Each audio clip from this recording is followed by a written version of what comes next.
Assalamu alaikum everyone, and welcome back to your economics class today. And today the topic which we are going to learn is economies of scale.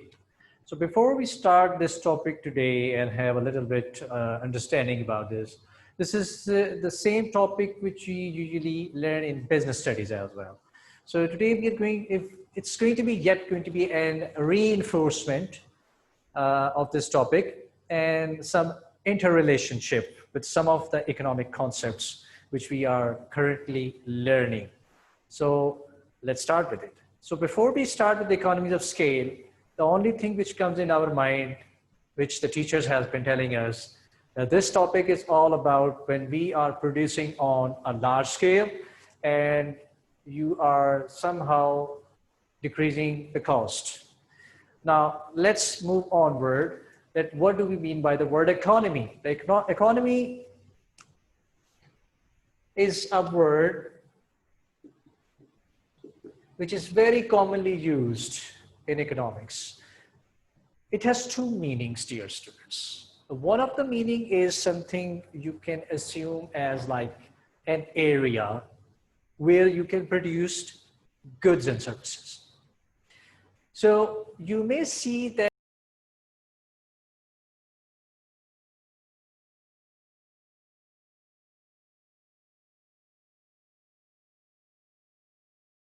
an area where the goods and services are produced. This is one meaning, dear students. The other meaning which we see in our real life is something like we can save. Something relating to savings, something related to saving some expenses or decreasing our expenses. Okay, you must have been traveling by air. Some people are traveling by economy class. So economy class, does it mean like we are talking about an area where the goods and services are produced? No. We are talking about that flying in an economy class plane, that shows that you're actually trying to save some money. So economy actually represents another meaning, that means to save something. So the simplest meaning of economy is like save. So now when we are talking about the economies of scale, in this topic, these economies or economy, this is the plus, this is the plural, economies to economies. So these economies are actually, we are talking about all the savings. Now what type of savings we are talking about? We are talking about what are the costs we are saving while we are producing at large scale.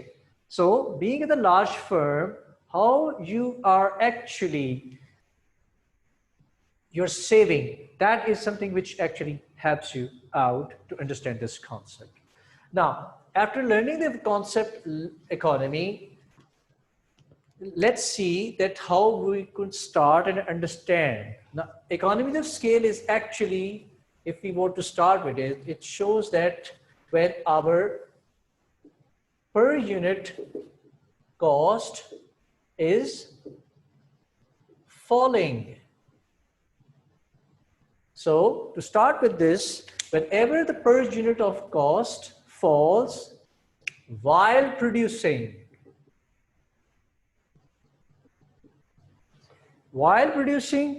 if your cost is falling, that is something known as economies of scale. So it means that somehow you're getting some benefits. So economies is like a benefit to you. It's an advantage for you. So producing on the large firm at a large scale, when you are more producing, your per unit cost is falling. Now, what is per unit cost? The per unit cost is also known as the average cost. The average cost of the firm. Now, we know how to calculate average cost. It is always when we divide the number of output with its total cost. So dividing the total cost with the number of output will give us the average cost, which is known as per unit cost. Like each unit that you are producing, what is that per or one cost it will give you, or how much cost you will bear or pay while producing 1 unit. All right. If we are not still clear, I have actually going to demonstrate an example before you. You might have seen this picture. This picture actually, I assume, is a bus. I know that you won't like this bus because it's not drawn to that very good level, but consider that if it is a bus, and if you as an individual want to travel and you say, ask a bus that I will pay you, kindly transport me from one place to another. And just if the transporter says, okay, I will charge you like $1,000 for transporting you. Okay? So one person is paying this much. But just imagine if you are gathering like 10 more people, 10 more people, if you just add 10 more people, can you like spread this 1,000 with each other? So what that will give you, that if more 10 people will travel and they pay only 1,000, so they will going to divide it. So how much they are going to pay now? All 10? Yes, they are going to pay $100 each. So this $100 each means per unit fare, which they are paying to travel on the bus. So every unit, like the more the people are added into it, their per unit fare is falling. So the first person is, if he's paying 1,000, if there are 2 people, then it's 500. Then if there are 3, likewise, it will keep on falling downward. So it means that the per unit expense on traveling on the bus is falling. So this is the basic concept, dear students, that when more people are added, the cost is actually spread out. So per unit cost is falling. So let's put this on with economies of scale. The per unit cost falling means that the more output you are going to produce, the more output you produce means you will get some return on scale. And when your returns are increasing on the scale, so it means your per unit cost will fall. Okay, so it means that on the return on scale, we have like 3 steps. Like if your returns are increasing, your per unit cost is falling. And if they remain constant, they remain constant. But if the per unit, or sorry, the returns on the scales are decreasing, then the per unit cost is increasing itself. All right. So if we just now see it from a diagram's point of view, putting Q or output on this axis, that's me write the word output over here, and the cost per unit, or in other words, the average cost.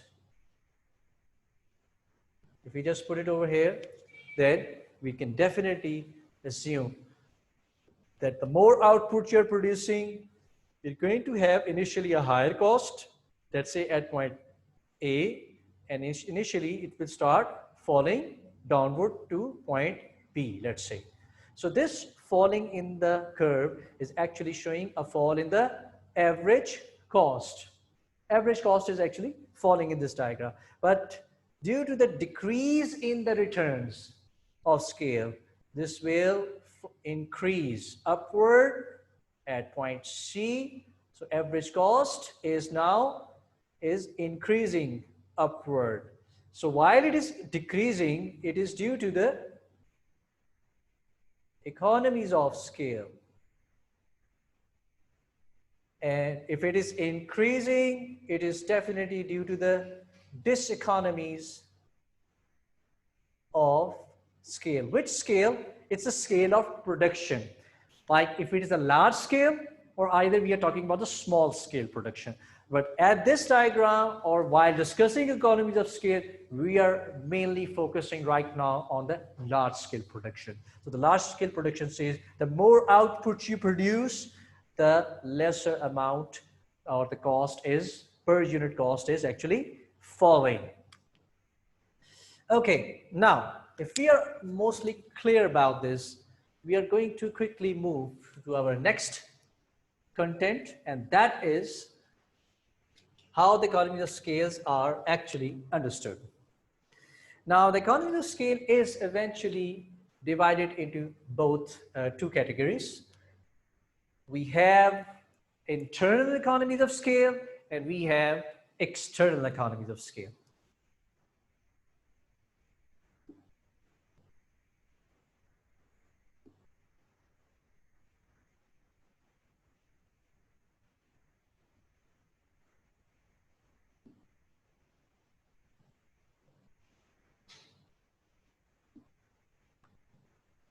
So two types of economies of scale or benefits for being a large firm.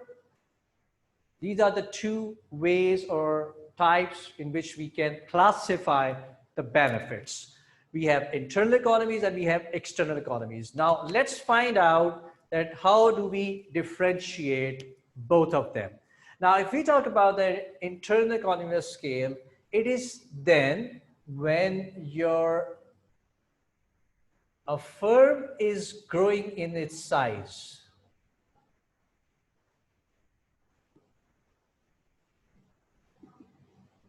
If the size of the firm is growing, it means, and we know that what do we mean by increase in the size of the firm? We are actually talking about the growth of the firm. So when the firm is growing, it could be definitely due to its increase in its factors of production. The more land, the more capital, the more labor that you're acquiring.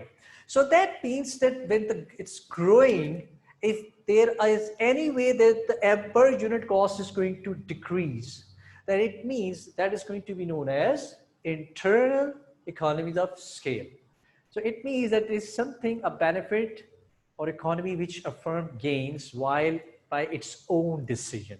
If the firm decides to increase its labor, or if it decides to buy some machines, so they are growing in size and they are going to get some benefit, which are going to be known as internal economies of scale. Now, what about the external economies and how they are different from the internal economies? The external economies are, again, it's all about the growth, but this time when this growth of firm is due to, or this growth is due to the industry. When the firms together, all the firms together, we know what is the difference between industry and firm. When you see when the industry is growing as a whole, like industry is the sum and the collection of all the firms together who are producing the same goods, right? So if that whole industry, if they are growing, so that is something which will give a benefit to the firms, and those benefits are going to be known as external economies of scale.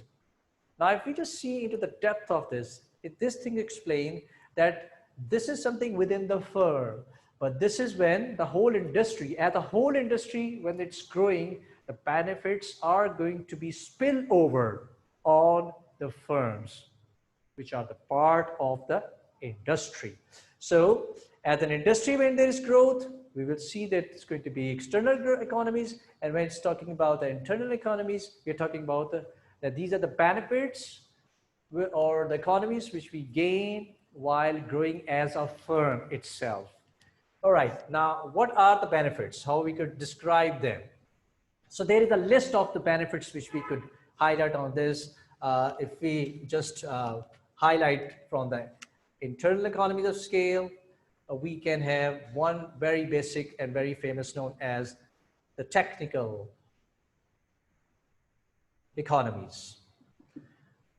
You must have learned this in business studies as well, but since I told you that this is something going to be a reinforcement, or maybe somehow it's going to interrelate with some of the concepts.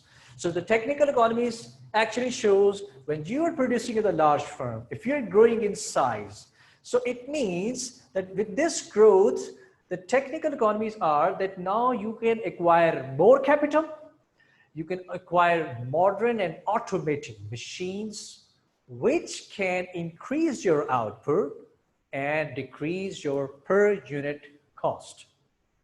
So applying more technical economies, you can see that the per unit cost will fall, and we can show it with the diagram that it will move from point A to B. It will fall downward. So it's just not with the machines, it can be actually with any technique of production which you can use. So maybe you might use a very technical labor. Maybe now you're employing more skillful workers, which can increase your output and decrease your cost. Now, the next economy is labeled as financial economies. Now, financial means to provide money. Like many banks and insurance companies which are actually working with the money, they are generating the money and giving money to the people to help them or support them. So, or it's at least their services which they are providing. So you can see that giving the finance is something which is a great benefit to many firms. So assume if you're producing at the large scale now, so can you get all those financial economies? Okay, if we just take example like what are the financial economies you can get on the top of this, that the banks are going to give you a loan, and they are going to be more confident in giving you these financial assistance. They can give you more financial assistance rather than if you produce on a very small level. So they are not just going to give you the loan, they can even give you some negotiable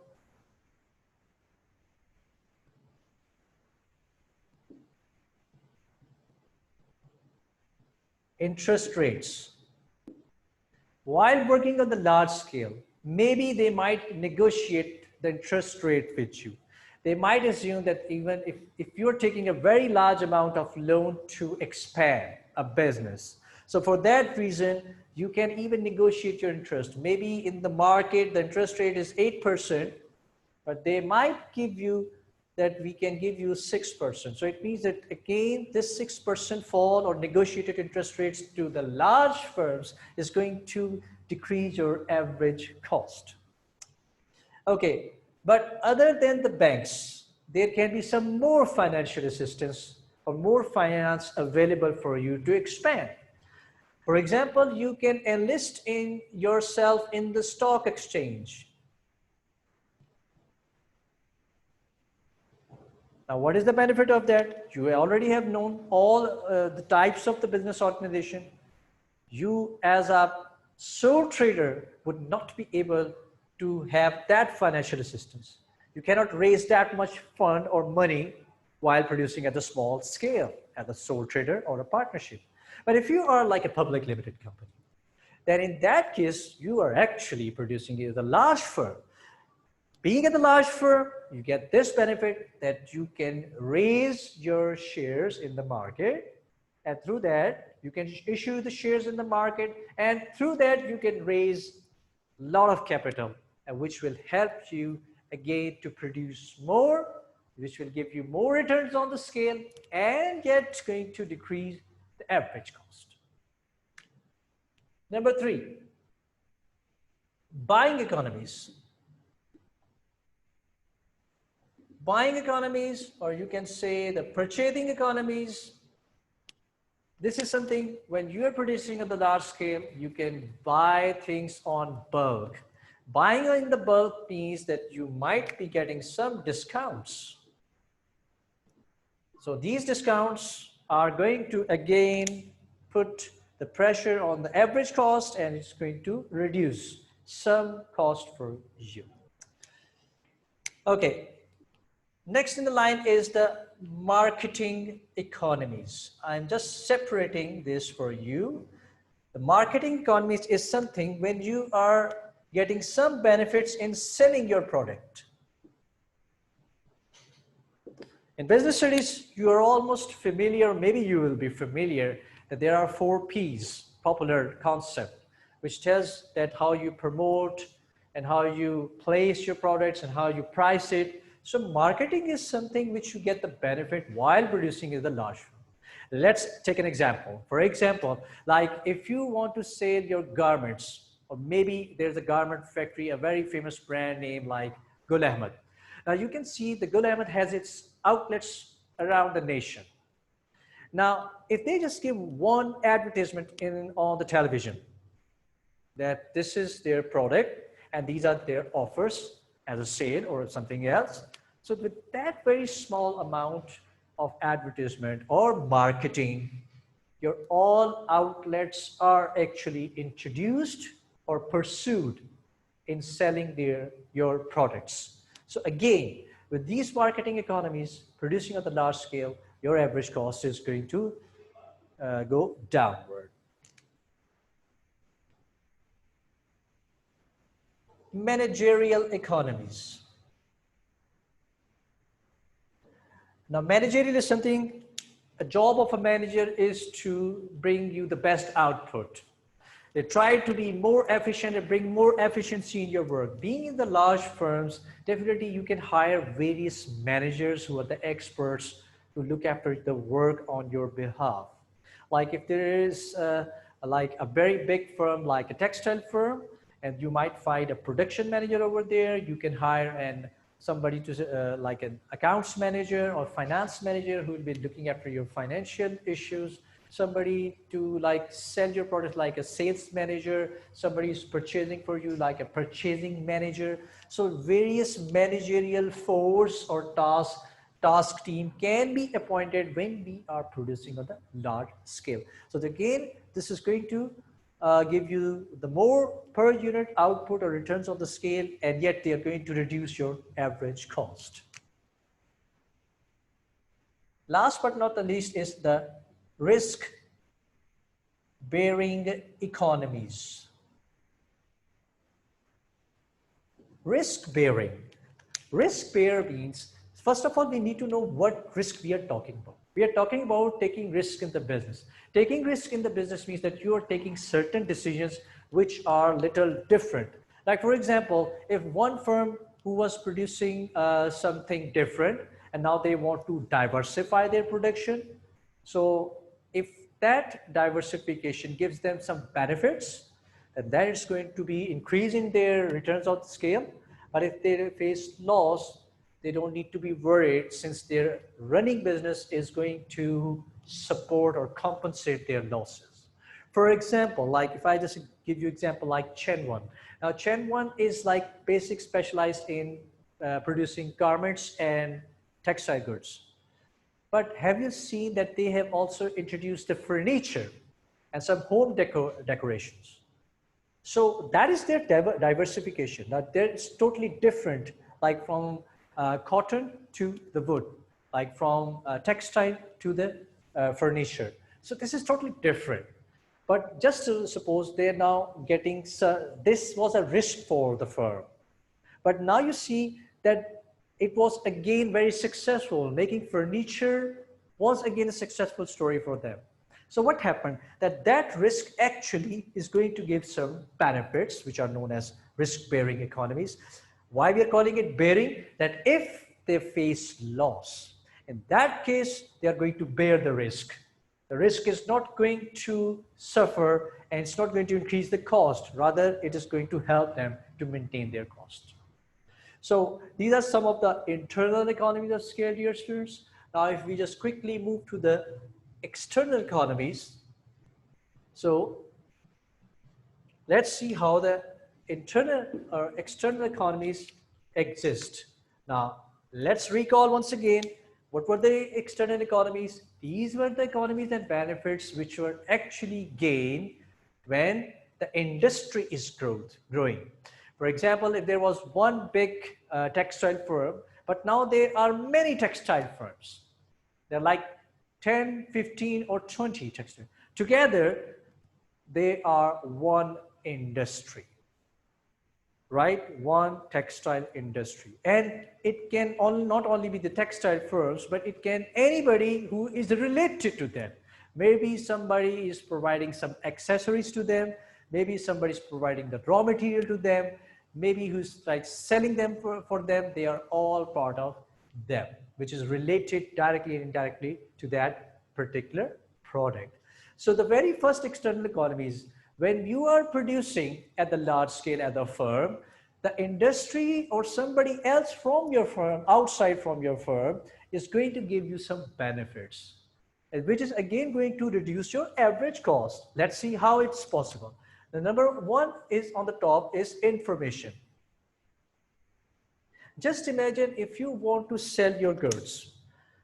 You have made it now, and now you're looking for certain markets where your product can be demanded. Now just assume that you don't have any, you are best in producing something, but you're not good at in finding that way to sell them. Then producing at the large scale is going to be a trouble for you. So it's better that somebody should be giving you some information. Sometimes in an economies, some people are providing you some information which explains you and guides you where you can sell your products, so you can increase your production and you can decrease your average cost. For example, if I just take example of information, the very fine example of from our own city is the Sialkot Chamber of Commerce. I hope everybody is familiar with this term. Now, what is the function of Chamber of Commerce? Now, what do they do? If you have ever come across to know their function, you will learn that one of their responsibility is to inform all the traders in the city that where are the markets where they could sell their products. So Chamber of Commerce is one very good example, and it is an external economy of scale. Now, what happens if they don't exist? Or maybe something related to, like maybe Export Promotion Bureau, but some other more examples. So what happens that you have to go and find and search all the information where you could sell your products. So what is going to happen? That is going to increase your cost. So if these information authorities or people or organization work for you, then this is going to decrease your per unit cost because you don't have to go and find yourself. And meanwhile, you can still work on your prediction and your specialization. Education. Education is another way through which you can improve the efficiency and the quality of your work. For example, if I take example of Faisalabad, in Faisalabad, you can see there are various textile institutes which actually educate its workers which are working in various textile production sector. In many textile factories and companies over there, they get the education, and this education helps them to improve the efficiency and bring the average cost to its minimum. They are becoming more efficient. They are actually save you a lot of wastage. So by all these, you can still decrease your average cost. Okay. Regional specialization can be another benefit as an industry. Now, Sialkot is famous for sports goods, leather goods, surgical. Everybody knows that. So if you want to start and allocate your resources and you want to produce on a large scale, so producing in Sialkot is going to be the best opportunity for you. So what you can do that this regional specialization, because this is the regional specialization of this area. So this is another external economy which gives a benefits to many those who want to produce in this regional specialized area. So this is going to reduce further cost for you because you will find your workers easily. You find the raw material and everything around you. And all related to these, you can find all the accessories which can be helpful for you. Like if you're producing leather garments and now you're worried about that who will tan it for you, who will provide the stitches, and who will provide the zips and button to like put on the jackets or some other garments, what you do that you sometimes get some accessories. These accessory firms are small, obviously, but they are sometimes helping out you in the firms. Again, like if I just take another example, like in Manchester, UK, uh, there are some automobile factories over there. But for them, they have like some accessory firms like tire manufacturers. Now, obviously, we know that automobiles are incomplete without tires. So tires is going to be accessory firms, but what happens when these accessory firms exist right along with the large firms, it's going to save a lot of cost for the firms since they are doing the job as supporting firms. Transportation. Now, transportation is a very hectic and very costly. So, it's awful. So, so we have the 5 minutes, sorry. So transportation is actually telling us that when you're producing at the large, as an industry, some transportation services will come before you and they are going to help you out in giving you the services. So you see many transportation agencies around you and they can be very helpful. Okay, almost the time is like been getting short. So this is going to be our continue lesson. So we are going to discuss about the diseconomy of scale tomorrow. Today, what we learned about it is about the internal and external economies.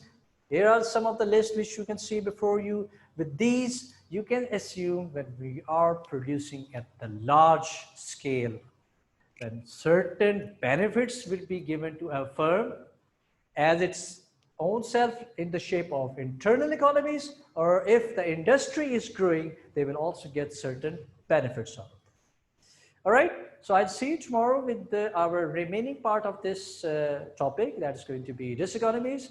We will see if there's any point which is left over. We will definitely start up from there. Thank you very much for being here today, for listening. So there's a worksheet which I'm going to be posting today. Hope that you'll be answering that. Thank you very much. See you tomorrow. Allah Hafiz.